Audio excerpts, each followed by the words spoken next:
Magandang buhay mga kaibigan at sa lahat ng mga kabataang laging naglalayong matutupa ng mas marami sa larangan ng matematika.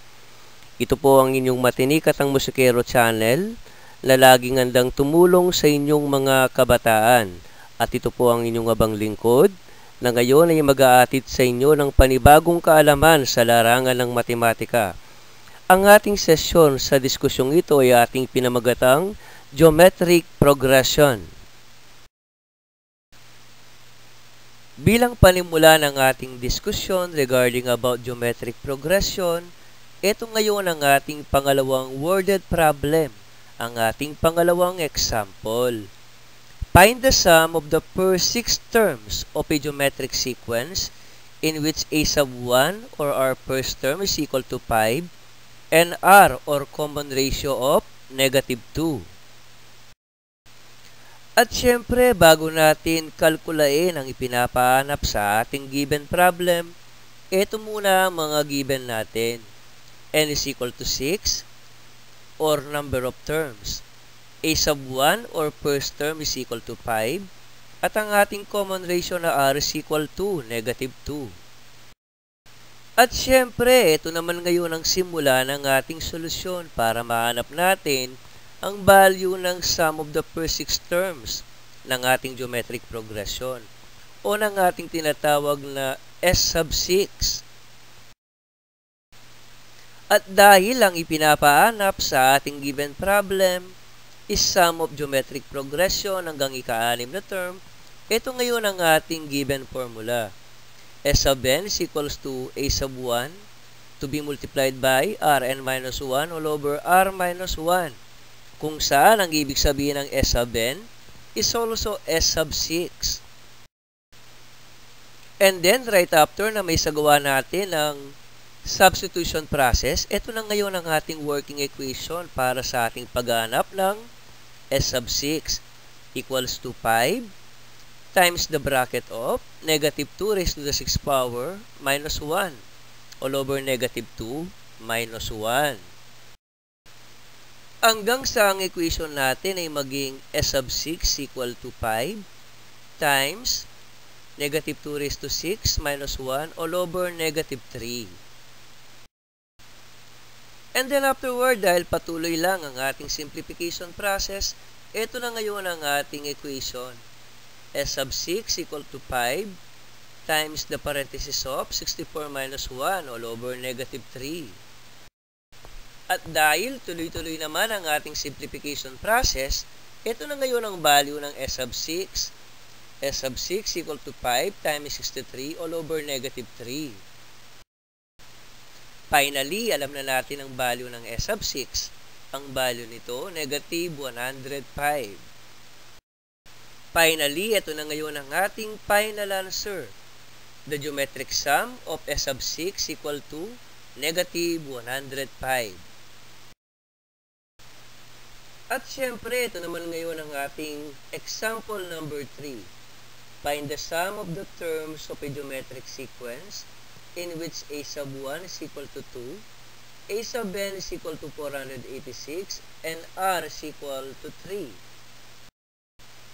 At syempre, ito ang ating mga given. A sub 1 as first term is equal to 2, common ratio na r is equal to 3, at ang ating a sub n is equal to 486. At syempre, para sa kalkulasyon at solusyon ng ating given problem, gagamitin natin ang formula ng a sub n is equal to a sub 1 times r raised to n minus 1. At ang una nating mahanap dito is the value of n, nang sa gayon na hindi tayo mahirapan sa paghahanap ng sum of geometric progression. By direct substitution, ito na ngayon ang first move para sa ating equation. 486 equals 2 times 3 raised to n minus 1. At dahil patuloy lang ang ating kalkulasyon, ito na ngayon ang bagong format ng ating equation. 486 all over 2 equals 3 raised to n minus 1. At dahil patuloy lang ang ating simplification process, ito na ngayon ang ating equation. 243 is equal to 3 raised to n minus 1. kung saan napakahirap maghanap ng value ng n kapag ito ay isang exponent. Kaya nga, kailangan na natin ng tulong ng logarithms. Kailangan nating magbalik-aral regarding about logarithms. At ito ang properties of logarithm.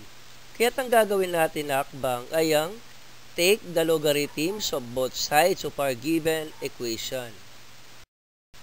The log of 243 is equal to log of 3 raised to n minus 1. Kung saan ang n-1 na exponent ng 3 ay maaari nating dalhin before logarithm 3.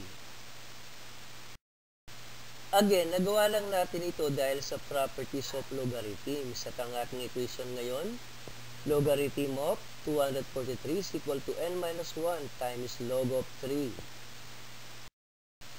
At dahil ang n at ang negative 1 na i-multiply natin ng log 3, ito na ngayon ang ating working equation. Log 243 is equal to n log 3 minus 1 log 3. At hanggang sa tuluyan na nating mahanap ang value ng n which is actually equal to 6. Gagamitin natin ang calculator natin para makalkula natin ang value ng n which is equal to 6. Take note of that, mga kaibigan. At dahil alam na natin ang value ng n is equal to 6, maaari na nating kalkulayin ang ating hinahanap na geometric sum.